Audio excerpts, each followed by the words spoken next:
Welcome to Leadership in Real Life. I'm your host, Erica Taylor Beck, the founder of Authentic Foundations.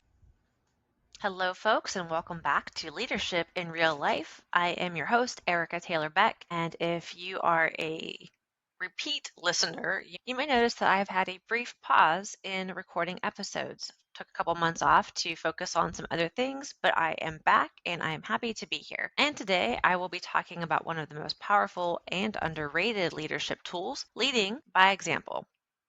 Many of us have had a leader who has told us to do something that they themselves don't actually do. This could be something good, like you should leave your computer at home when you're on PTO, but they take their computer on PTO. Or you should be submitting your reports with this information attached, but they are not doing that. So it could be that they're telling you to do something good that they don't do themselves, or they're telling you to do some work that they also don't do themselves. And either way, it ends up not aligning. This is important because 83% of employees say that their leader's behavior directly impacts how engaged they feel at work. So when your actions line up with your words, your team tends to trust you and believe in you a little bit more. So what does it really mean to lead by example? This is when you are modeling the values, the behaviors, and the standards that you expect. So if you are asking them to be team players, you've got to be a team player yourself. If you are asking employees to have a positive attitude, and that, yes, we know that there are a lot of announcements coming down, there are a lot of changes, we've got a lot of projects that we're working on, and everybody is spread thin, but we're doing this together, we're in it, and I believe in you, and how can I help support you as we work through this, because I understand that it's difficult. I'm your leader and I'm here with you. That's one thing. But if you say, I want you all to be motivated and be excited and bring a positive attitude, but then they hear you complaining about this in your office, or if you're venting about how hard things are and how it's so much of a strain on you as the leader, I want to be blunt. Things might be difficult for you as a leader because there are a lot of unseen challenges and expectations that are happening. You are part of conversations. You are typically buffering for your employees. But if the work is rolling downhill on the people that you're managing, ultimately the hardest stuff is falling on them. And you complaining about being in the middle of that is tone deaf. I've heard a lot of examples of where this happens, where like, this is really hard for me and I am doing the best I can, but this is just how things are. That's not getting people motivated and feeling supported. That's you venting and trying to make the situation about you, when ultimately they are the ones that are feeling the heat. They're the ones having to work the extra hours. They're the ones that are working short staffed. So if you're not stepping in and helping, you're really just adding more to the problem. And ultimately, what it should be is leadership through embodiment, not just delegation. Again, you're not just telling people what to do and how to do it better. You are doing it yourself. You are setting the example that you want them to emulate. And this helps your team build trust because it's the power of consistency. What you are saying is what you are doing. What you're telling me to do is what you do yourself. I'm not hearing one thing but seeing something different. Everything that you're saying is consistent. So I believe you when you tell me that you're doing the best that you can or that you're trying to help us out. I buy into that. But if I see you sitting in your office venting and complaining but not really doing much, it gives me a mixed message and I don't really have that trust in you. I have a stat for you. Leaders who model ethical behavior reduce misconduct by up to 50% in their teams. What you tolerate is what you get. It is what you are promoting. If you are not putting a stop to certain things, if you yourself are embodying bad behaviors, that is what you are passing along as what is okay. This is the status quo. We tolerate this type of behavior. If I'm not putting a stop to it, clearly it's okay. So you're just asking for more of the same. If you are modeling ethical behavior and putting a stop to negative things or putting parameters in place and holding people accountable, you can reduce your misconduct from your employees by up to 50%. It's a game changer and it falls on you. One other thing, just some science. I'm going to add some science to this podcast today, but it's called mirror neurons. Your brain is naturally wired to mimic others. especially authority figures. So when we see somebody in a position of power doing something, we tend to want to mimic it. It just is part of how our brain works. It's a mirror neuron. So here's a little bit of science for you for today. All right, so where are some areas that leaders can and should set the tone for their employees? One would be accountability. I've talked about accountability a lot in various channels, but accountability for yourself and accountability and holding people accountable on your team. Because again, what you tolerate, you are promoting, you are accepting, you're going to get more of. So when you own mistakes publicly and say, I made a mistake, here's what I learned from it, here's what we're doing differently because of it, and just making it a normal thing, I've made a mistake, I'm a human, that normalizes a culture of honesty. People feel like they can come to you and express that they've made a mistake or that they have a question or that they don't know something because they have seen you publicly own your humanness as well. Only 40% of employees, this is from Harvard Business Review, feel that they can report a mistake without fear. 60% of employees are afraid to report making mistakes because they are afraid of retaliation, they're afraid of getting yelled at, they're afraid of being made fun of, they're afraid of some type of negative repercussion from making a mistake. That is drastic.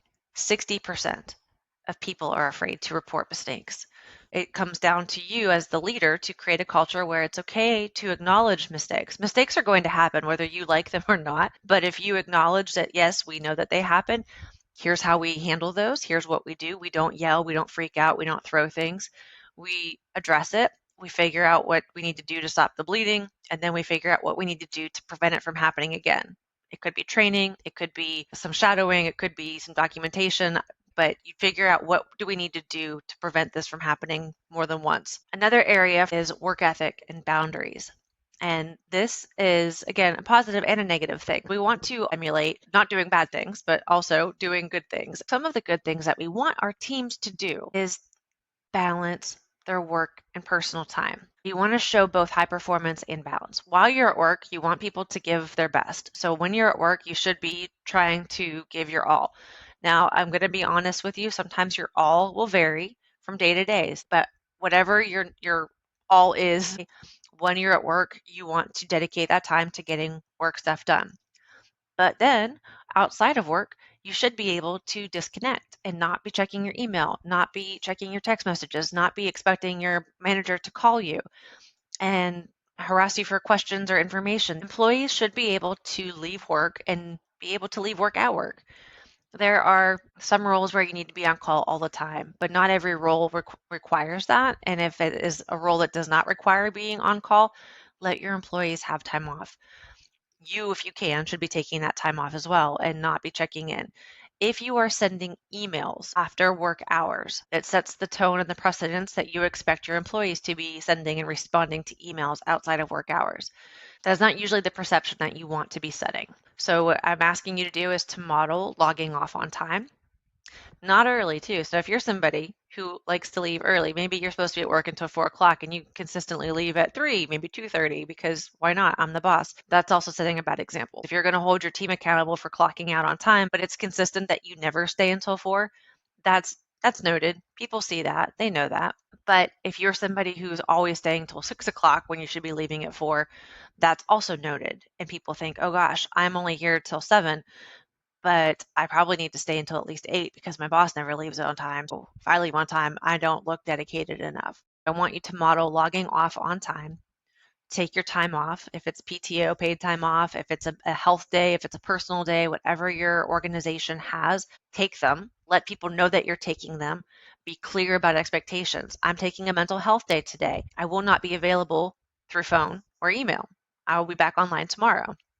Or I'm going to be on PTO. I'm out of the country. I will not be checking my email until I return. In the event of an emergency, here is a person that you can contact in my absence. Name and email of who they can go to in your absence. It is okay to be gone. If you can't leave for time off because you're afraid that things are going to fall apart, you have created a bottleneck, and that's not good. Your team needs to be able to function without you. So We talked about accountability. We also talked about work ethic and setting appropriate healthy boundaries, especially outside of work hours. Take your time off. Don't take your computer on your time off. Don't check your emails after hours. Don't send Teams messages or Slack messages after hours. There should be very few emergencies unless you work in, again, an emergency type of setting. Most jobs are not going to be emergencies. Things can wait until work hours. And if you absolutely must send something outside of hours, put a disclaimer like, do not respond to this until tomorrow. Just FYI, I needed you to know about it today, but I don't need a response until tomorrow. But set appropriate expectations, because if not, people will think you need something from them immediately. A third area where you should be setting good examples would be in your communication, speaking with clarity, being honest with people, being calm. When you lose your shit, the message that you are sending is that you are no longer in control. Something else, whether it's another person, whether it's a situation, has gotten the best of you, and that is what is in control right now. It's not you, it's the situation. And that makes your team lose trust in you because you are not in control. So if you cannot manage your own emotions, I would recommend working with me to figure out how to improve your emotional intelligence. Or if you don't want to work with me, that's okay, but you should really work on that, because if you cannot handle stressful situations without losing your cool, you're not getting the trust from your team. They don't like the reactions that you have. They don't feel confident in your ability to have a level head. They don't feel like you are clearly making a plan of action. So reflect the tone that you want in your meetings and feedback and conflicts. If you don't want your employees talking to you the way you talk to them, and if they did talk to you the way you talk to them and you feel like if you did that, I would write you up, that's a red flag. That's your red flag. If you wouldn't like the way that they talk to you, then you know that they are not appreciating how you talk to them. So talk to them and set the tone for how you want them to interact with a calm head, clear information, level emotions. Maintain a growth mindset. This is number 4. So we talked about accountability, your work ethic, setting boundaries, communication, and now it's a growth mindset. It is okay to admit what you don't know. Nobody expects you or anybody to be an expert in everything. It is okay to have blind spots and to say, I don't know, but I will find out. Or I don't know, let's look into that. Take feedback in front of your team and act on it. If your team gives you feedback about the way that you are handling communication, that you yell too much and that I don't feel like I can communicate effectively with you, take that feedback and make changes. If you apologize for poor behavior, if you say, oh, that's good to know, thank you for telling me that my style is too aggressive, if it's too whatever, and you don't make any changes, then there is no reason for them to give you feedback in the future, because clearly it goes in one ear and out the other. You don't care what we have to say, so there's no point in us saying it. Then you miss out on actual feedback around real situations and things that are happening because people are afraid of telling you things, or you're either going to ignore it or you might retaliate in some way. If you're noticing any commonalities in this about, this feels a little bit like the way it is at work, let's talk. We might want to do some work together. And as I mentioned earlier, a thought here is that if you are not modeling it, you are silently discouraging it. They're thinking, oh, if you're not doing this, this is not what you want from us. And you can't do the do as I say, not as I do thing, because that it doesn't really float for adults. If you want me to approach you in a certain way, I would expect you to approach me as well. When leaders don't walk the talk, you talk the talk, you say all the right things, but if you're not actually doing it, it creates distrust. You're holding me accountable to different standards, and it's not fair that the standards you have for me are higher than what you have for yourself. It's hypocritical saying one thing but subtly doing another. And then your culture becomes reactive, fearful, and or performative. They're only going through the motions to not get yelled at. The brain is wired for safety. And if it gets a lot of negative feedback, it loses the creative edge. So instead of being creative and innovative, it starts to operate to just not get in trouble. You are burning out your employees because instead of giving them flexibility and promoting their ideas and giving them positive feedback, by yelling at them, by shutting them down, by not setting good examples for them, they are learning that what is needed from me is to do the bare minimum so that I'm not on the radar to get yelled at. I'm not doing anything that makes me stand out. I do enough in the correct way so that it's okay. I'm staying safe. They're playing it safe. They're playing small because they are now fearful of the environment that you've created. And even if they're grown adults, maybe they're big burly men or they're strong, very independent women, they might not be fearful as, oh, I'm so scared, but they're avoiding. As fearful as in, I don't want to be yelled at every day. It wears me down. It makes me feel bad about myself. And I feel like I'm doing a really good job, but I'm getting this feedback or I'm getting mixed messages. I'd rather just not talk to my leadership. And they go through the actions trying to get through the day. Okay. I have a stat for you here. 63% of employees say that they trust a stranger more than their own boss. That's from the Harvard Business Review and the Edelman Trust Barometer. That one bothers me. That one bothers me a lot. 63% of employees say that they would trust a stranger more than their own boss. If you're praising mental health and take care of your mental health and do what you need to do and make sure that you're using the employee assistance program and all the benefits that we have, focus on mental health, but then you're sending emails at 2 in the morning or you're shooting text messages at 10 o'clock at night, you're giving mixed messages. So how do we build the habit of leading by example? How do we move forward with this? Do some self-reflection. Are your values visible in your actions? The way that you behave every day, do you feel like your values are visible in those actions and how you are showing up? If you're not sure, if you're not somebody who's good with self-reflection, you can ask your team. But if you ask your team, a couple caveats. One, you either have to be prepared that they might be brutally honest and you have to be okay with receiving the feedback that you get. Because if you really want feedback and you want them to be honest with you can't yell at them or shut them down for telling you. Or you have to be prepared for the fact that they might say nothing because, again, they are scared of giving you feedback because they're afraid that you will yell at them, that you will retaliate against them, that you will hold it against them on their next performance review, that you're going to give them the cold shoulder, or that you're going to berate them. Whatever your behavior is, they may not feel comfortable giving you feedback. So you may get nothing, or you may get some really vague platitudes. But you can ask your team, what do I do really well? And where can I improve as a model? As your leader, what can I do to set the right tone for how we should behave here? What do you think I do really well? And where do you think I have room for improvement? And then be open to receiving whatever it is you're receiving. You can use journaling or some kind of weekly recap to check alignment with yourself. Are you meeting those expectations? If they do give you feedback, are you doing the things that they've asked you to do? Are you showing up with your values the way that you hope to? Do you feel like you've handled every situation the way that you should be handling that? Write down if there's a situation where you're like, oof, I really lost my cool in this one. Or you know what, I sent an email after hours and I shouldn't have, or I did this thing that I'm trying not to do. Be honest with yourself and document it. And that way you can start to be aware of your patterns so that you can fix them. Sometimes you don't know what you don't know if you're not paying attention to it. You can also practice visible leadership, which is when you allow your people to see your process and your growth. So if you tell them, I am working on being a better leader, I want to lead by example.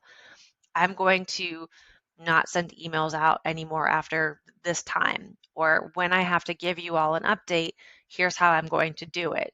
Or if I have bad news, here's what I'm going to do to try to support the team better. Be accountable. Tell them what you're going to do so that way if you don't do it, they can point it out or and they can help you with that. Because even admitting that you are trying to improve sets an example of vulnerability and growth. And if you're somebody who's like, I don't want to be vulnerable in front of my team, it's a very human thing. It's not gender specific. You don't have to cry and share all your feelings. It's showing that I know that I have room for improvement. And here's what I am trying to do to be better so that I can bring my best leadership self to my job. Just admitting that you're trying is going to set a really good example for your team. And that's what you want. Then they can start to look at it and say, okay, where do I have room for improvement and how I show up at work? All right. As I always say, trying to keep it bite sized. Quick recap. And when you lead by example, that builds trust, it drives your team's engagement, and it defines your culture. This is what I want my team to be doing. This is what I want them to look like. This is how I want them to interact. And I'm going to do that too, because I'm not going to tell them that they should do it, but then I'm going to be completely different. Your leadership legacy starts with what you model today. You may already be a great leader, and if so, amazing. I'm happy for you. I'm happy for your team. Keep it up. You may also be a really bad leader. And that's unfortunate, but it's not set in stone. As I always say about emotional intelligence, you can improve it. If you are willing to make changes, you can improve your emotional intelligence in the way that you lead teams. If you start today with that visible leadership of saying, here's what I can do better, or asking, what can I do better? Okay, good to know I now have a small list. Here are the things I'm going to try to do differently. It sets the right behavior and shows that you're trying. But I'm going to challenge you to pick just one area that you want to be intentional about modeling this week.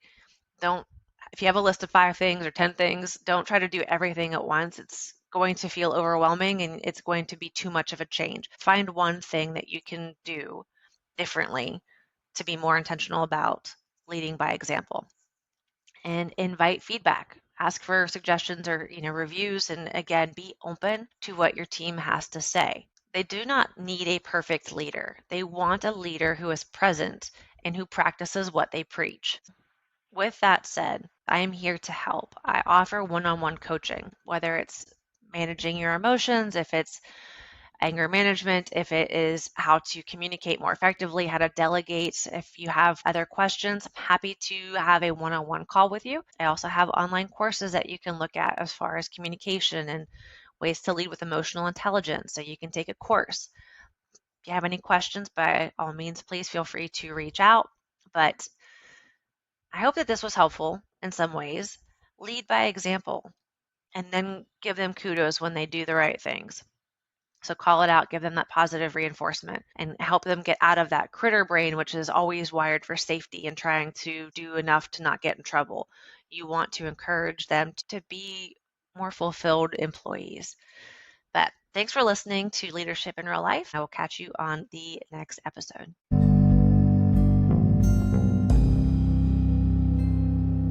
If you are interested in looking at any of my online courses or my coaching services, you can find them at authenticfoundations.podia.com. Use code podcast10 at checkout to get 10% off anything and everything on my website.